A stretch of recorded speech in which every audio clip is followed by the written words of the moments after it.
اما بعد فقد قال اللہ تبارک و تعالی كما ورد فی سورۃ الجاثیہ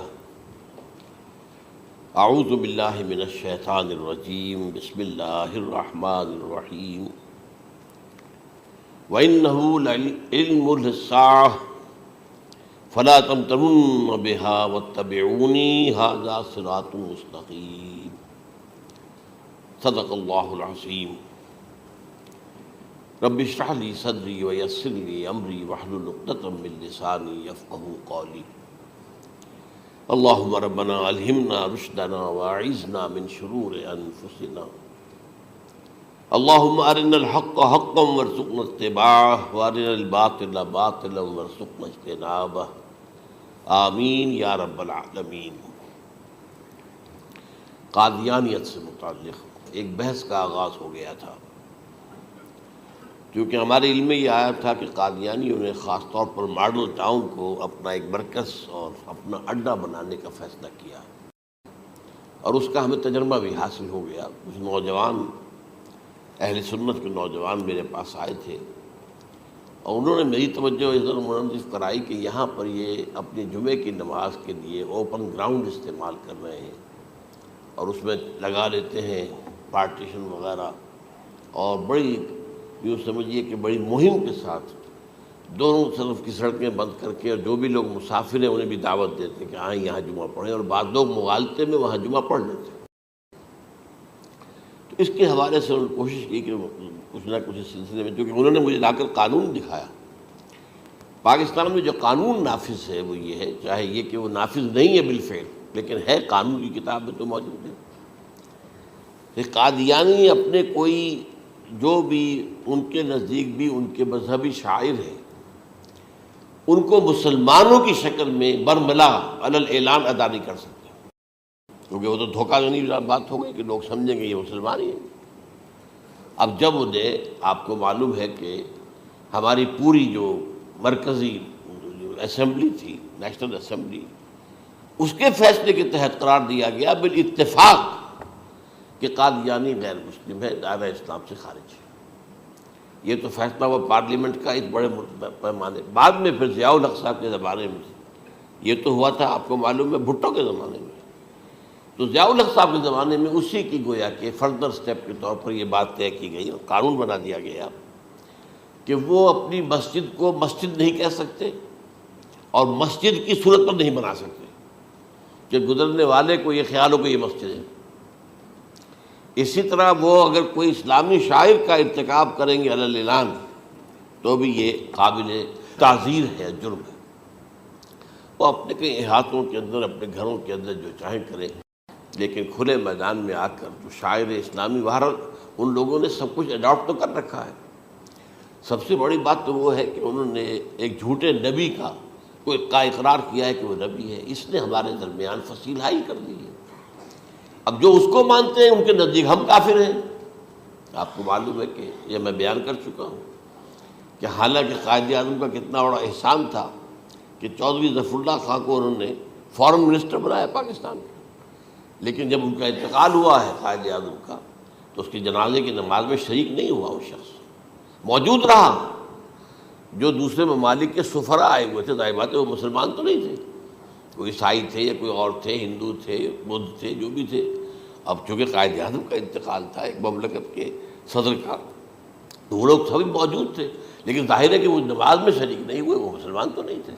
ان کے ساتھ کھڑا رہا یہ شخص۔ اس نے یہ بات، اور جب اس سے پوچھا گیا کہ تم شریک کیوں نہیں ہو تو اس نے کہا دیکھو بھائی، مجھے یا تو مسلمان سلطنت کا کافر وزیر سمجھ لو یا کافر سلطنت کا مسلمان وزیر سمجھ لو۔ میرے نزدیک یہ کافر سلطنت ہے، میں اس کا مسلمان وزیر ہوں کیونکہ میں قادیانی ہوں۔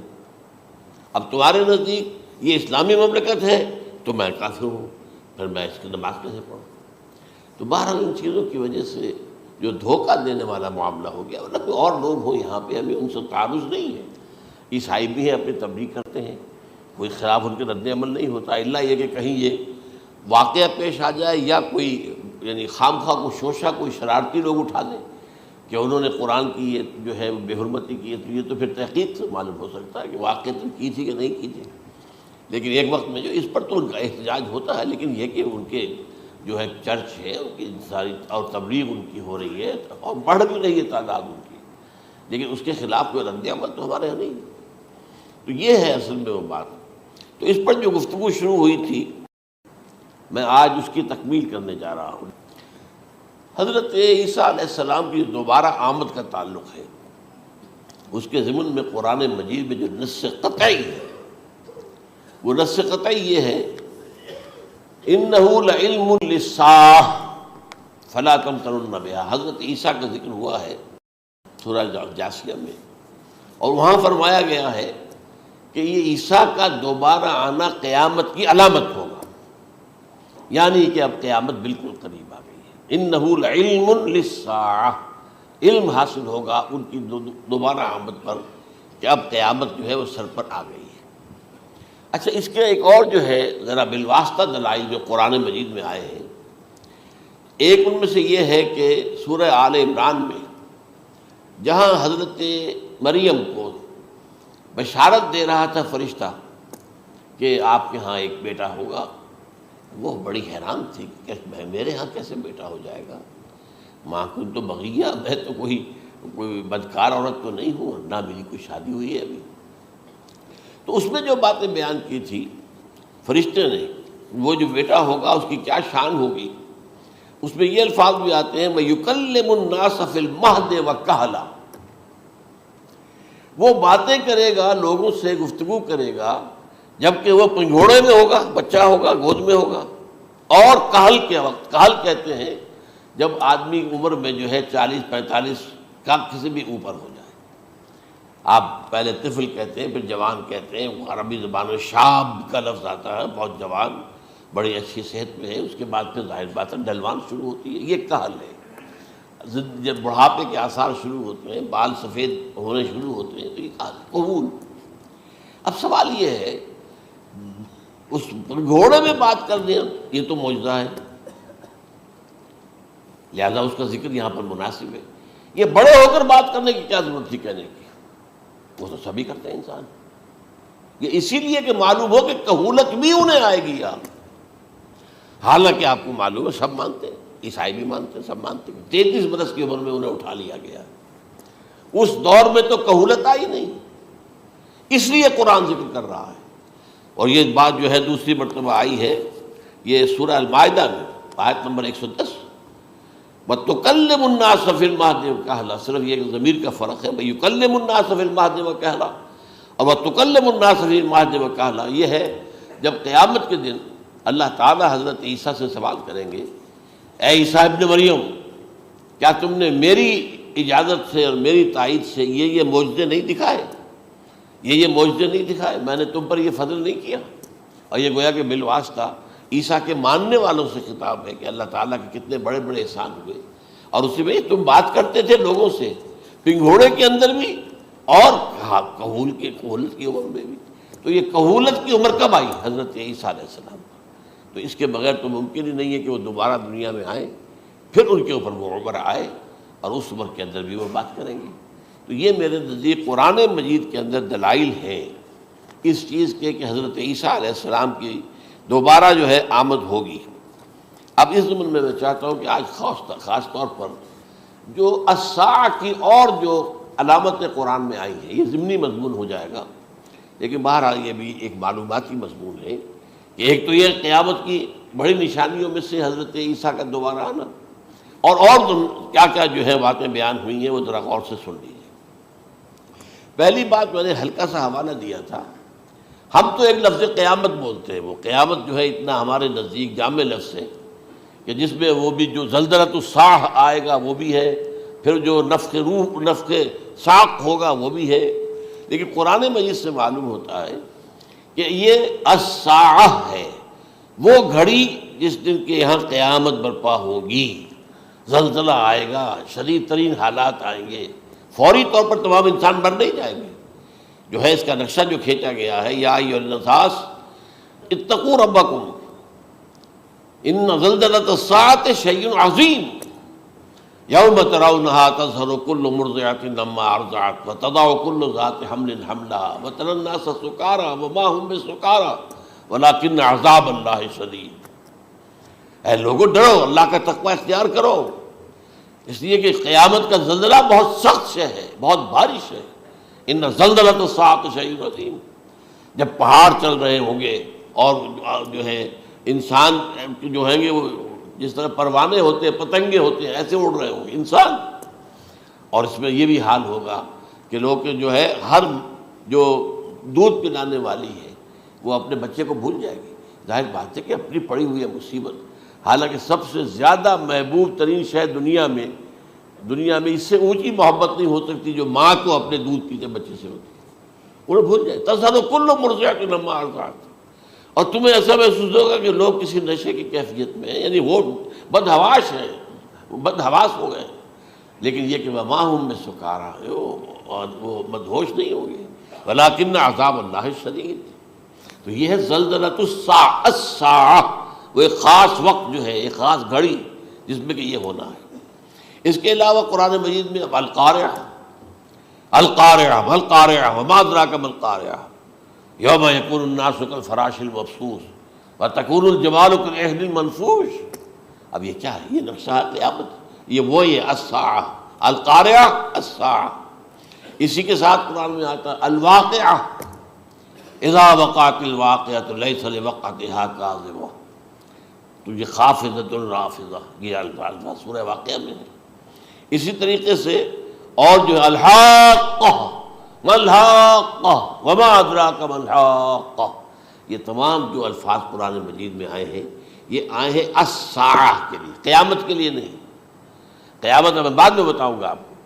چنانچہ 3 نفخے ہیں جو قرآن سے ثابت، نفخ فی الصور، اور اس نفخ فی الصور کا یہ عالم ہوگا یوم ینفخ فی الصور ففزع من فی السماوات ومن فی الارض الا من شاء اللہ، جس دن پھونکا جائے گا سور میں، اور اس وقت صورتحال یہ ہو جائے گی کہ جو بھی آسمانوں میں ہے، زمین میں ہے، سخت پریشانی اور سخت پشیمانی اور ایک طرح کے مرعوبیت اور خائف ہو کر رہ جائیں گے، الا ان کے کہ جن کو اللہ چاہے، اس کے کوئی ملائکہ مقربین ہوں گے۔ من فی السماوات فی الارض ہے، اس کے ساتھ ہی یہ کہہ دیا گیا ہے، لیکن یہ باقی پورے لوگوں کے اوپر، پوری مخلوقات کے اوپر ایک جو ہے گھبراہٹ کی کیفیت طاری ہو جائے گی۔ تو یہ ہے پہلا فضا۔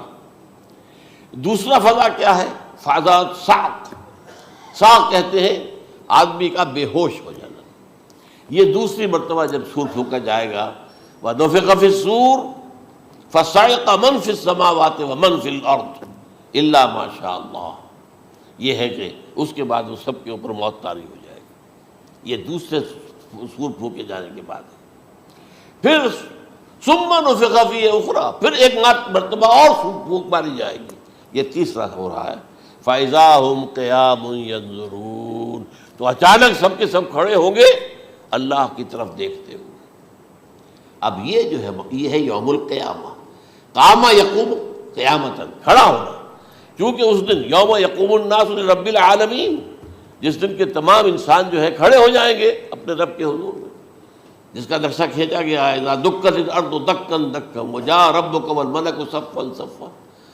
تو یہ سب کے سب انسان بھی جو ہے موجود ہوں گے، فرشتے صفے باندھے ہوئے ہوں گے، اور اللہ تعالیٰ جو ہے اپنے خاص عرش کے ساتھ، یحمل عرشہ ثمانیہ، 8 فرشتے اس عرش کو اٹھائے ہوئے ہوں گے، جبکہ یہ آسمان پھٹے گا اور اس روئے ارضی پر اللہ تعالیٰ کا نزول ہوگا۔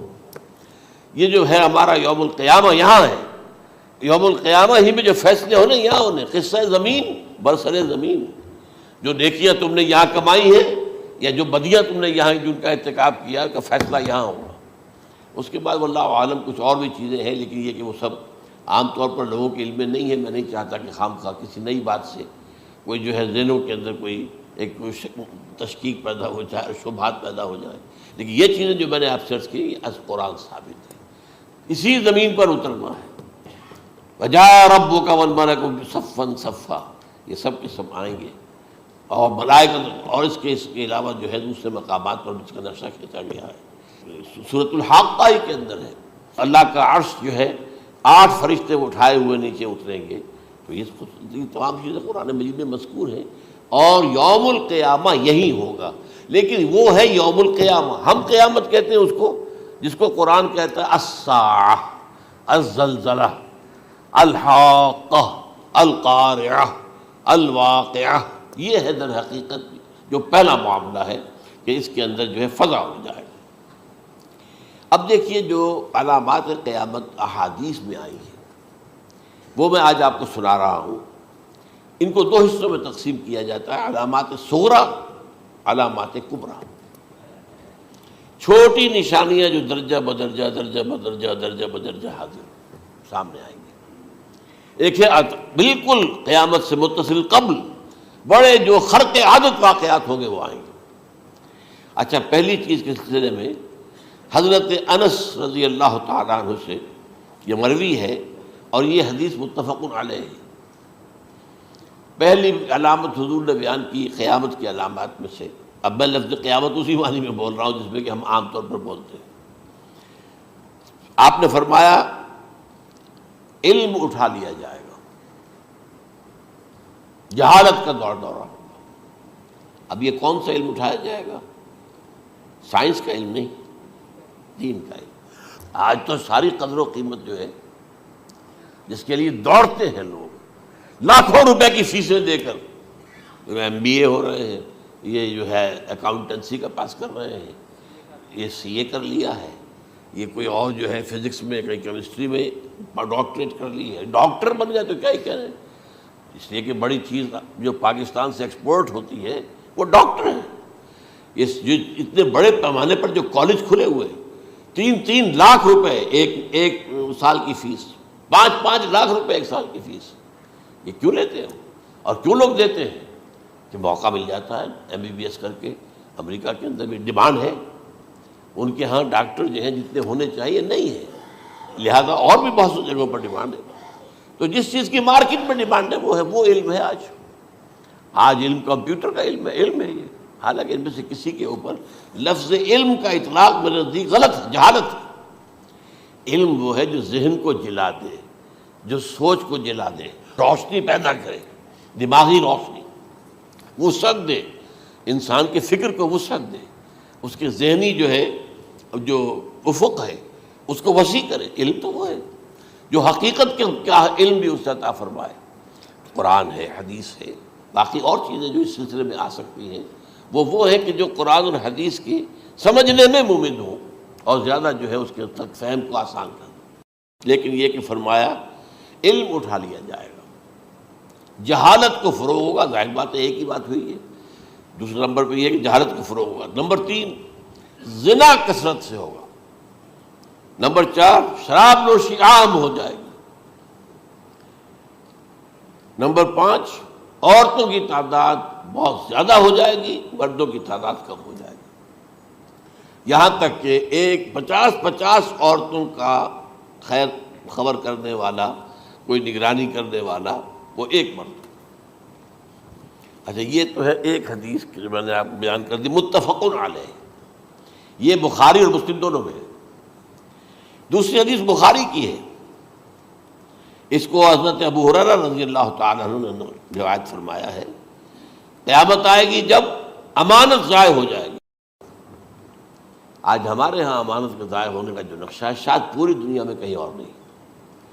جس طرح کے غبن یہاں ہوتے ہیں، جس طرح کک بیکس جو ہے وہ لیے جاتے ہیں، اس غریب یعنی قوم غریب ہے لیکن یہاں وہ امیر بہت بڑے بڑے لوگ ہیں، وہ تو دنیا بھر کے ٹاپ کے امیروں کے اندر ان کا شمار ہو جائے گا۔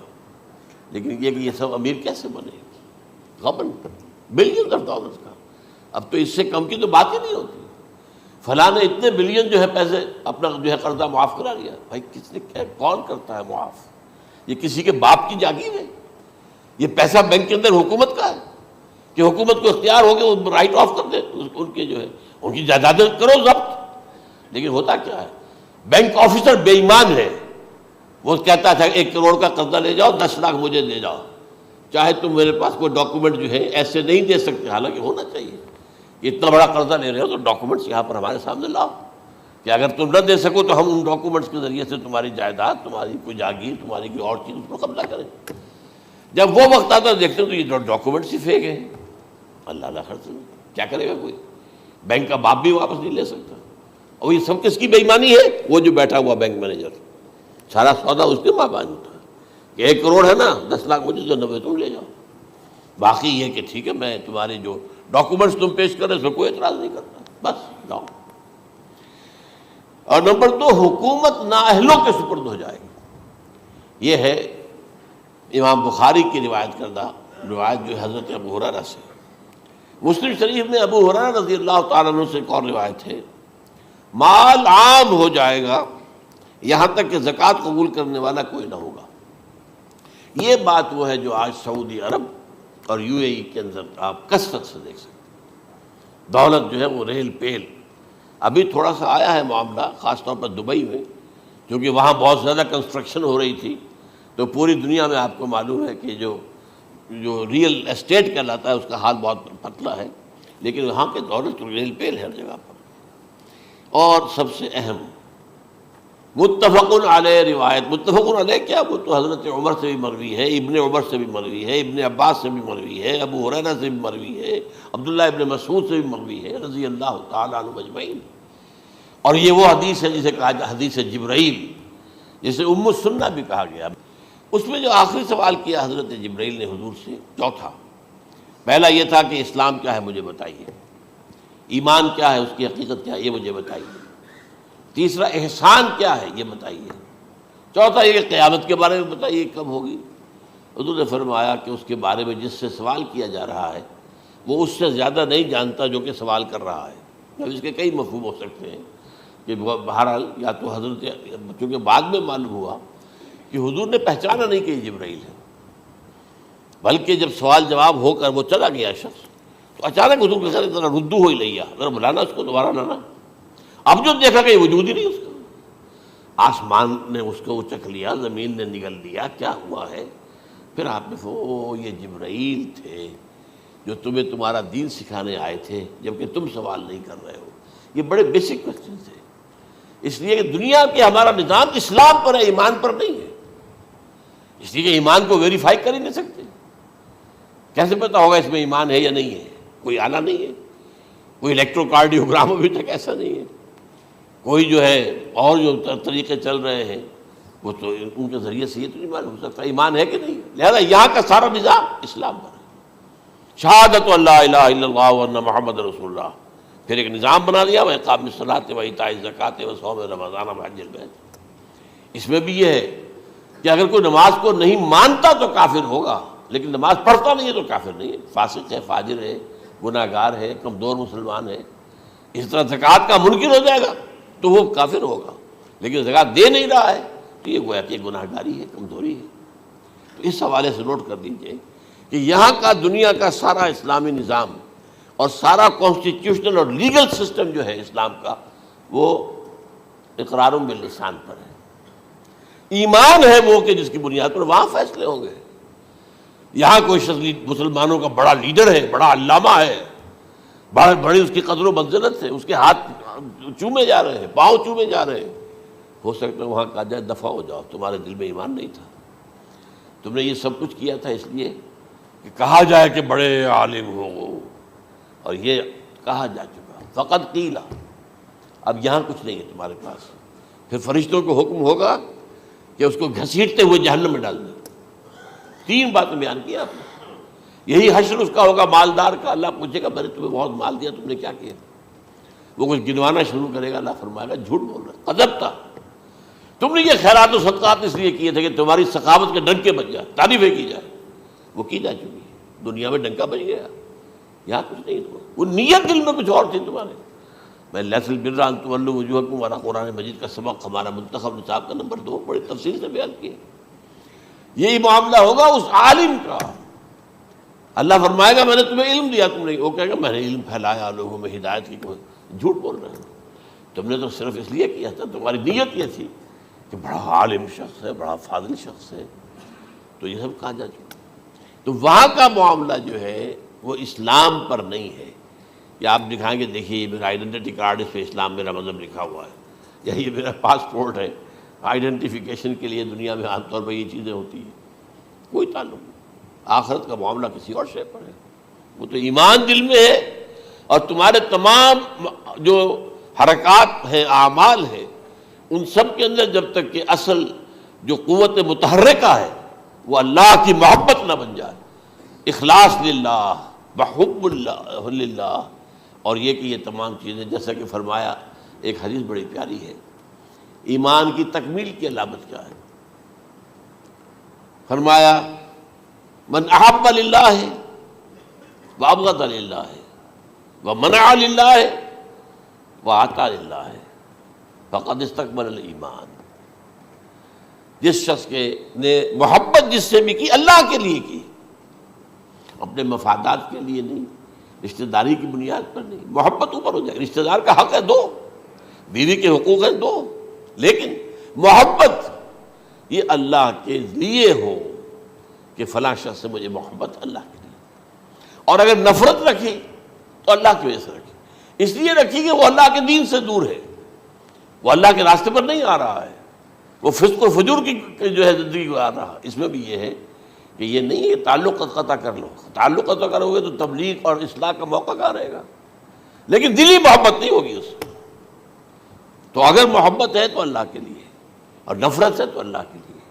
اور کسی کو کچھ دیا ہے تو اس لیے کہ اللہ کا حکم ہے کہ دوں، اور کسی سے کچھ روکا ہے تو اس لیے کہ اللہ کا حکم ہے کہ روکوں، اس کو نہیں دینا ہے.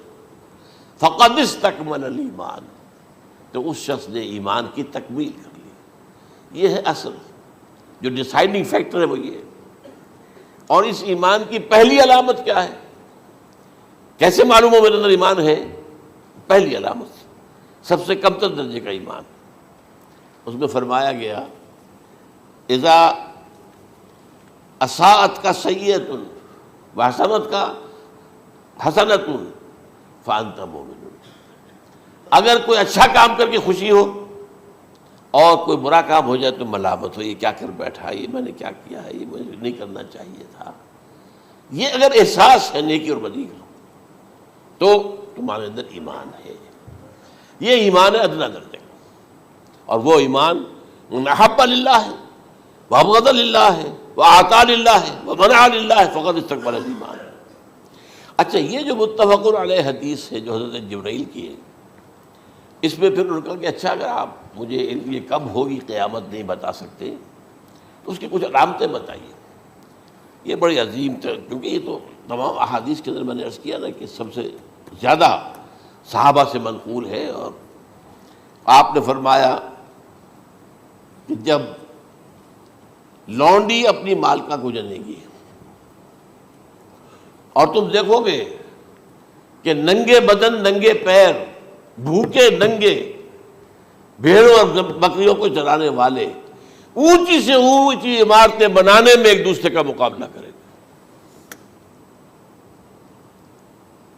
اذا تلد الامۃ ربتہا، کیا بانی ہے؟ یہ خاص الفاظ کیوں کہے گئے؟ اولاد والدین کے سامنے دب کر رہتی تھی، کبھی سینہ تان کر بات نہیں کرتے تھے. ٹھیک ہے، کوئی بات آپ مان نہیں سکتے، ابا جان یہ بات تو میں نہیں کر سکتا. یا فرض کیجئے کہ وہ آپ کو کسی نیکی سے روک رہے ہیں، کہ دینی کام سے روک رہے ہیں، ابا جان یہ تو میں نہیں کروں گا، یہ تو دین کا فرض ہے. یہ کہیں آپ، اور ڈٹ کر کہیں اور جمیں اس پر، لیکن یہ کہ کوئی سرکشی کا انداز نہ ہو. ایسا نہ ہو کہ اپنے جناب سینے کو تان کر کے کھڑے ہو جائے، میں نہیں کروں گا، یہ نہیں، یہ غلط ہو جائے. اچھا، اولاد میں بیٹی جو ہوتی تھی وہ زیادہ سبارڈینیٹ، سبمسیو، بات ماننے والی، کہیں بھی سر اونچا نہ کرنے والی. اور آخری دور میں کیا ہوگا؟ بیٹیوں سے مائیں ڈریں گی، انہیں ٹوک نہیں سکتی کسی بات پر، پتہ نہیں کیا بک دے گی، کیا بکواس کر دے. یہ تو ہمارے ہاں ہو گیا ہے. باہر کیا ہے وہ تو آپ یہ بھی نہیں پوچھ سکتے. آپ کی 13 برس کی لڑکی آئی ہے رات کو 1 بجے، نہیں پوچھ سکتے کہاں رہی ہو، یہ رات کہاں گزاری، پوچھ ہی نہیں سکتے. یہ پوچھنا بھی جرم ہے. اپنے چھوٹے بچے کو آپ نے ایک تھپڑ مار دیا، تہذیب ہے، سکھانا ہے، غلط کام کیا ہے، اس کی سرزنش ہو رہی ہے، فوراً وہ اگر ایک فون کر دے گا پولیس آئے گی، بچے کو لے جائے گی، اسے لا کر کہیں اور جو ہے ڈپازٹ کرے گی، اور آپ پر مقدمہ چلے گا، آپ کو اس کی سزا بھگتنی ہوگی. ظاہر بات ہے کہ پھر وہاں سرکشی کا کیا عالم ہوگا. پھر اولاد کہاں سر جھکائے گی، کس درجے میں جھکائے گی؟ اس کی تربیت عثمانی ہوئی نہیں. تو ان تلد الامۃ ربتہا، گویا کہ بیٹی کے نزدیک ماں جو ہے وہ ایسی ہو جائے گی جیسے لونڈی.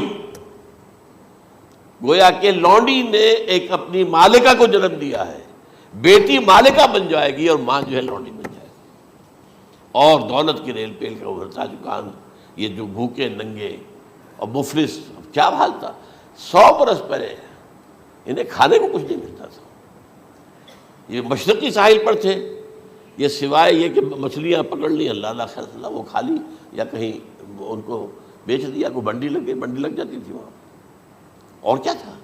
اور مغربی ساحل پہ کیا ہوتا تھا، ساری ان کی معیشت حج کے گرد گھومتی تھی، حاجی آئے ہیں، خریداریاں کر رہے ہیں، اور آپ کو معلوم ہے پوری دنیا سے مال پہلے بھی پہنچتا تھا وہاں، آپ کو جو ہے ہر ملک کے ہر کونے کا پھل وہاں مل جائے گا آج بھی۔ اور وہاں پر یہ ہے کہ سب سے بڑی بدوؤں کے لیے سب سے بڑی بات کیا تھی، قربانی کا گوشت، اسے وہ سکھاتے تھے، سخت چمڑے کر کے کھاتے تھے، یہ ان کا حل تھا۔ آج جا کر دیکھیے نئے شہر بن رہے ہیں، امریکنز کو کانٹریکٹ دیے جا رہے ہیں، بالکل ماڈرن شہر بنا دو، ایک ایبسلیوٹلی ماڈرن شہر جو ہے وہ جو مشرقی ساحل کے اوپر جو پہلے سے آرام کو سٹی ہے، امریکن سٹی ہو، اس کے اندر کوئی سعودی بھی داخل نہیں ہو سکتا سوائے جس کے پاس اس سٹی کی طرف سے لائسنس نہ ہو، اور اس کی چار دیواری کے اندر، چار دیواری کیا فصیل کے اندر کہی ہے، جو چاہو کرو، کوئی تم پر پابندی نہیں، ننگے نہاؤ، تالاب ہے نہا رہے، ننگی عورتیں ننگی مردیں نہا رہے، کوئی پوچھنے والا نہیں۔ اب اسی قسم کا ایک سٹی آباد ہونا جا رہا ہے مغربی ساحل پر، جدہ اور ینبوع کے درمیان، اور اس میں اصل میں جتنی بھی دولت ہے جو پیٹرول کی ہے وہ وہیں پر رکھ لی جاتی ہے امریکہ کے اندر، تاکہ امریکہ جو ہے ایسے ایسے پروجیکٹ بنا کر جب تمہیں دے گا تو اس میں سے پیسے لے گا، وہ نہیں ملتی ان کو واپس۔ بہرحال یہ تو میں نے ایک جگہ آپ سے ذکر بھی کیا تھا، دی کنفیشنز آف این اکنامک ہٹ مین، وہ کنفیشنز کی بات جو ہے اگر آپ میں سے کسی کو دلچسپی ہو تو اسے پڑھیں، کہ کس طریقے سے 1973 کے آئل امبارگو کے بعد جو شاہ فیصل شہید کے زمانے میں ہوا تھا، پھر جس طریقے سے امریکہ نے ان تمام ممالک کو جکڑ لیا ہے، اس کا پورا جو پروسیس کیا تھا وہ سامنے آتا ہے۔ بہرحال اس کے بعد آتا ہے علامات کبریٰ کا ذکر، بڑی علامتیں جو کہ بالکل خرق عادت کے انداز میں ہوگی، جن کا معاملہ جو ہے وہ آپ کے ناپ تول میں نہیں آ سکتا، آپ کی کیمسٹری فزکس اس کا جو ہے وہ نہیں کر سکتی، ادراک ہوگا یہ قیامت کی۔ ان میں نمبر 1 کیا ہے، ایک بہت بڑا دھواں آئے گا، پوری دنیا کو لپیٹے گا۔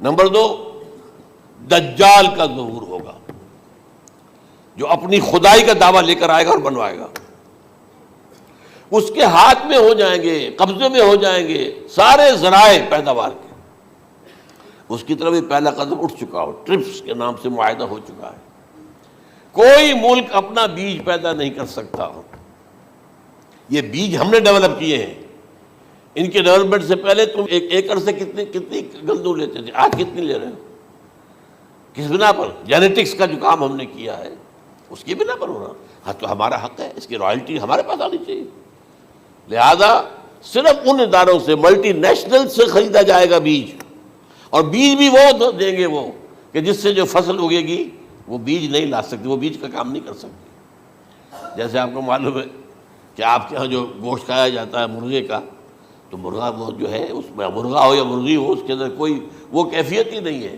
ان کے انڈے جو ہے ان سے آپ بچے حاصل نہیں کر سکتے، ہے تو انڈا، دیکھنے کو تو انڈا ہے، لیکن وہ بنڈا جو ہے اس سے بچہ تو نہیں حاصل کر سکتے۔ ایسے ہی وہ گندم کا بیج دیں گے، نظر آئے گی گندم، لیکن اس کے اندر وہ صلاحیت نہیں ہے کہ اس سے جو فصل اگے گی اس کا نتیجہ جو ہے وہ بھی آپ لے سکیں، یہ ہونا ہے، اللہ جانے، قدم اٹھ رہے ہیں ادھر۔ پھر یہ ہے کہ دابۃ الارض، زمین سے ایک حیوان نمودار ہوگا، زمین شق ہوگی۔ ابھی میں کہہ رہا ہوں خرق عادت ہے، یہ چیزیں وہ نہیں ہیں جو ہماری کسی حساب کتاب میں جو باتیں پہلے آئی ہیں وہ تو حساب کتاب میں آ رہی ہیں، ساری سمجھ میں آ رہی ہیں، ساری چیزیں مشاہدہ ان کا ہو رہا ہے، لیکن یہ ہے کہ دابۃ الارض، یہ کہتے ہیں کہ کوہ صفا، اس میں تو نہیں ہے حدیث میں، کوہ صفا پھٹے گا اور اس میں سے ایک حیوان دابہ وہ ظاہر ہوگا، تو اسی لیے فرمایا ہے وَإِذَا وَقَعَ الْقَوْلُ عَلَيْهِمْ أَخْرَجْنَا لَهُمْ دَابَّةً مِّنَ الْأَرْضِ تُكَلِّمُهُمْ، تو ہم اندر سے پیٹ کے چیر کر زمین کے پیٹ کو ایک حیوان کو برآمد کریں گے جو انسانوں سے بات کرے گا، گفتگو کرے گا۔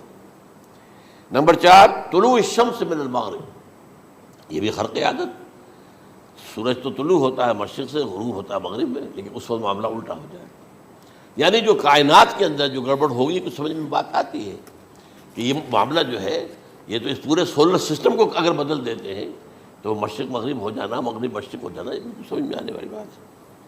اس کے بعد ہے عیسیٰ ابن مریم کا نزول، جس کے بارے میں آج میں نے گفتگو کی ہے تفصیل سے۔ یہ نزول ہونا ہے، یہ علامات قیامت میں سے حضور نے بیان فرمایا ہے، اور قرآن مجید کی جو اصطلاحات ہیں اس کے حوالے سے میں نص قطعی جو ہے وہ میں آپ کے سامنے رکھ چکا ہوں۔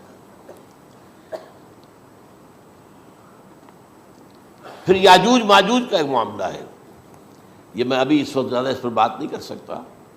حضرت عیسیٰ علیہ السلام کے نزول کے بعد 2 کام ہوں گے، یہودیوں کا قلع قمع ختم، تمام یہود، ایک کام تو یہ ہونا ہے، اور نمبر 2 عیسائیت کا ختم ہو جانا، عیسائیت کی نفی کر دیں گے، بھائی تم مجھے خدا کا بیٹا بنائے بیٹھے ہو، میں تم خدا کا بیٹا نہیں ہوں، میں تو اس کا بندہ ہوں، رسول ہوں، میں نے تم سے کب کہا تھا کہ مجھے خدا کا بیٹا بناؤ۔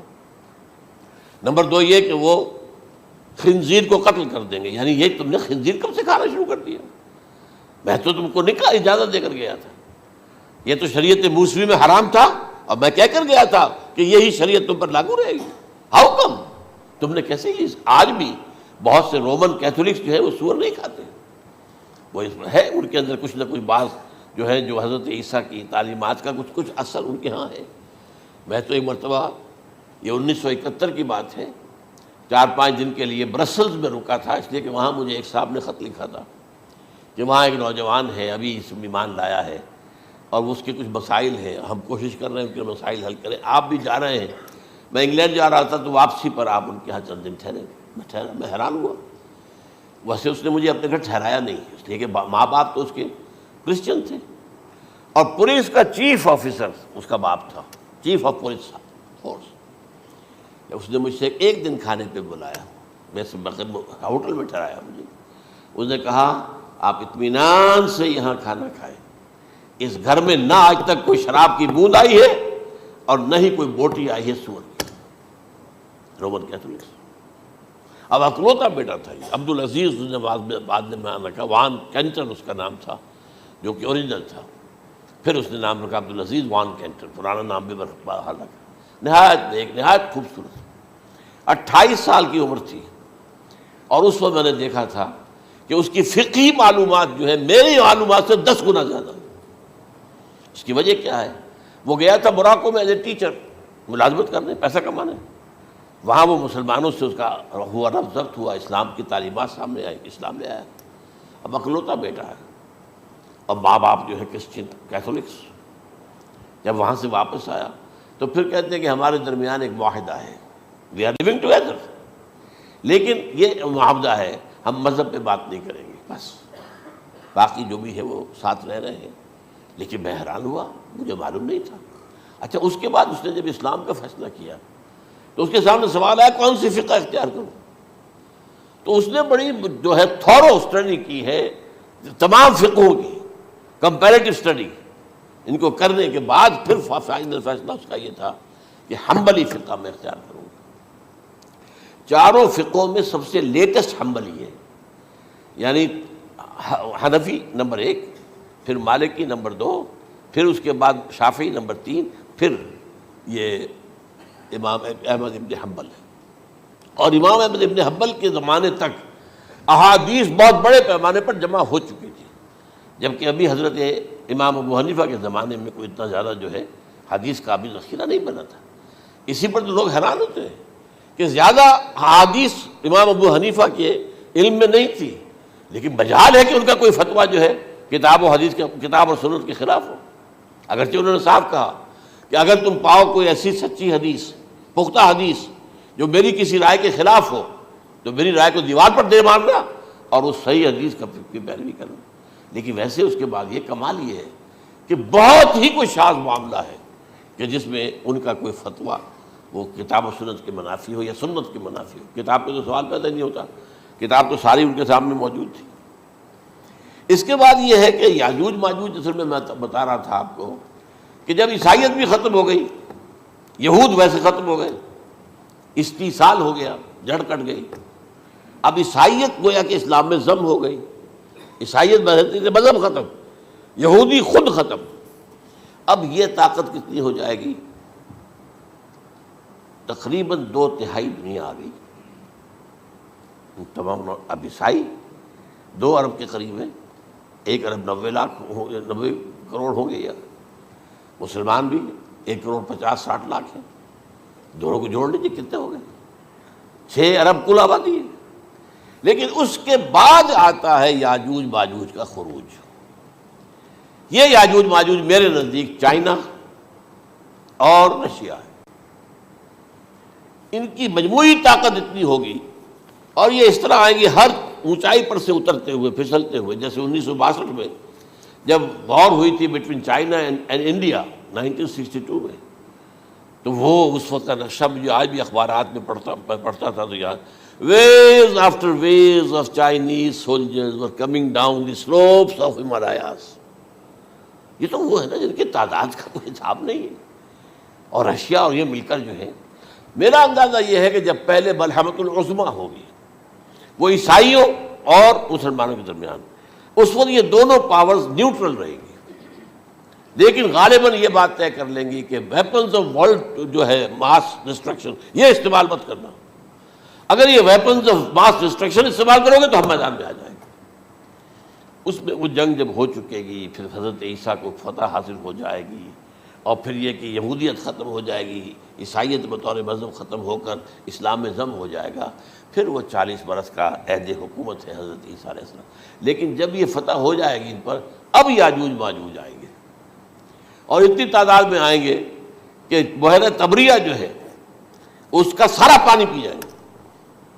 یہ تو اگر آپ کو کبھی اندازہ ہو، یا کوئی آپ جانیں ان لوگوں کو جو ان چینیوں سے واقف ہیں، وہ کہتے ہیں زمین پر ہلتی ہوئی کوئی چیزوں سے وہ چھوڑی چھوڑ کے کھا جائیں گے۔ جہاں وہ جاتے ہیں ایز اے لیبرر، وہاں کے جو سارے کتے ہیں ختم، ساری بلیاں ختم، ہر شے، وہ جو سانپ کھاتے ہیں، ہر چیز کھاتے ہیں، اور یہ تمام ایسٹرن کنٹریز کے اندر ہوتا ہے، بڑی ڈیلیشس ڈشز ہیں یہ سانپ وغیرہ وغیرہ، اور یہ جس طرح کھا جائے، پانی پئے، ایک قطرہ نہیں رہے گا اس پر۔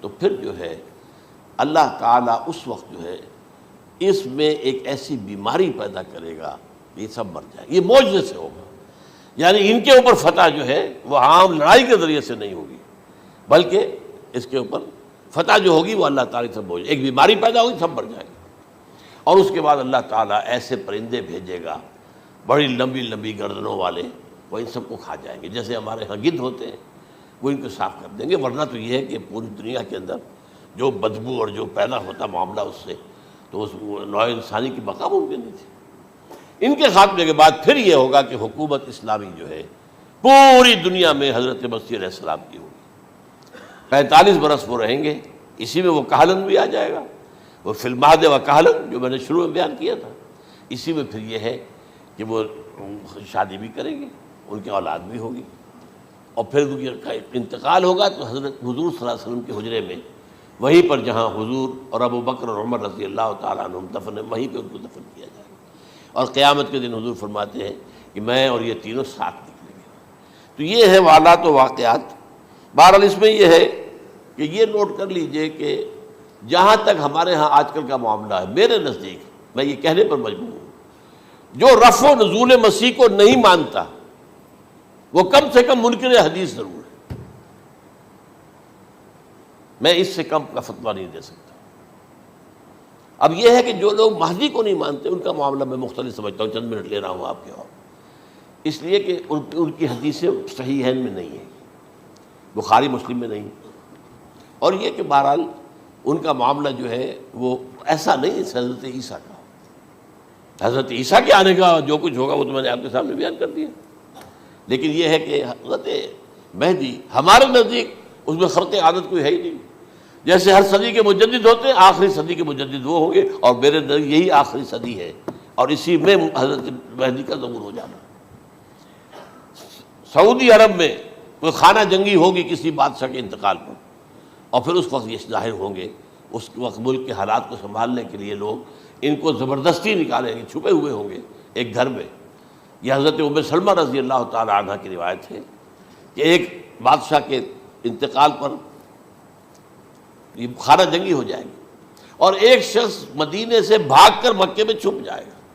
یہ تو ہے ان کے الفاظ، میں توجیہ کر رہا ہوں. یہ لوگ ان کی طرف دیکھ رہے ہوں گے کہ یہ جو وقت آیا ہے فتنے کا ہماری قوم پر، ہمارے ملک پر، تو ان کی شخصیت ایسی ہے کہ یہ بیچ میں آئیں، صلح صفائی کرائیں، اور وہ جو ہے اس ذمہ داری سے بچ کر بھاگیں گے اور جا کر مکے میں چھپ جائیں گے.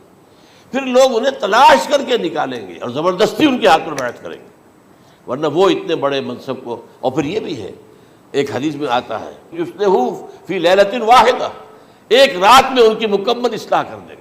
یعنی اگر کوئی تھوڑا بہت نقص اور عیب کوئی ہوا بھی، کوئی کمی کوتاہی ہوئی بھی، تو اللہ تعالیٰ ایک رات میں اصلاح کروا دیں. لیکن ہمارے نزدیک اس قدر کوئی خرق عادت ہے ہی نہیں. البتہ جو کہتے ہیں اہل تشیع، وہ خرق عادت ہے کہ ان کے 12ویں امام جو ہے وہ بچپن ہی کے اندر اس خوف سے کہ جو بنو عباس بادشاہ ہیں وہ ان کو قتل کر دیں گے، تو وہ ایک غار میں چھپا دیے گئے. اب وہ 1200 برس سے اس غار کے اندر چھپے ہوئے، اور اس کے بعد وہ ظاہر ہوگی، وہ امام مہدی ہوں گے. اس میں خرق عادت ہے. لیکن میں یہ کہتا ہوں کہ محض خرق عادت کی بنیاد پر ہم اس کی نفی نہیں کریں گے. کیوں؟ کیا ہم یہ نہیں مانتے کہ اصحاب کہف 300 برس تک سوئے رہے؟ یہ کیا عام بات ہے؟ حضرت عزیر علیہ السلام، اللہ نے انہیں موت دی، موت، اور 100 برس کے بعد زندہ کر کے اٹھا لیا. تو خرق عادت حضرت عیسیٰ کو ہم اتنا بڑا خرق عادت مانتے ہیں کہ اٹھا کر آسمان پر، تیسرے آسمان کے اوپر ہیں، موجود ہیں، اب بھی ہیں. شب معراج میں تیسرے آسمان پر حضور کی ملاقات ان سے ہوئی.